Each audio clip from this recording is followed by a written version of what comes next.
সোনার দাম দিন দিন বেড়েই চলেছে। সোনার দাম কি তাহলে কম হবে না? আমাদের মতন মধ্যবিত্ত নিম্ন মধ্যবিত্ত মানুষেরা সোনা কেনাটা কি তাহলে স্বপ্ন হয়ে যাবে, নাকি শুধুমাত্র মোবাইল স্ক্রিনে এবং দূর দোকান থেকে দেখতে হবে সোনাকে? আচ্ছা, সোনার দাম কেন কম হচ্ছে না, প্রতিদিন কিভাবে দাম বেড়ে চলেছে, আজকে সমস্ত কারণ জানবো আমাদের এই ভিডিওতে। আপনারা হয়তো অনেকে এটা ভাবছেন কি সোনার দাম এই কারণেও বাড়ছে কি অনেকে হয়তো ইনভেস্ট করছে গোল্ডে, গোল্ড প্রত্যেকে কিনে নিচ্ছে এবং সাধারণ মানুষের কাছে প্রচুর টাকা এসে গেছে, প্রত্যেকে চাইছে কি গোল্ড আমি কিনে রাখি, পরবর্তী ক্ষেত্রে তার ডিমান্ড অনেক হয়ে যাবে।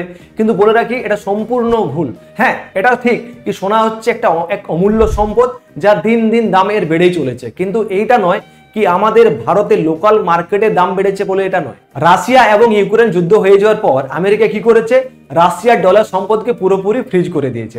সেই কারণে প্রত্যেকটা দেশ কিন্তু একটা কথাই মাথায় রেখেছে কি না, শুধু ডলারের উপরে নির্ভর করলে চলবে না, আমাদেরকে সোনার স্টক কিনতে হবে।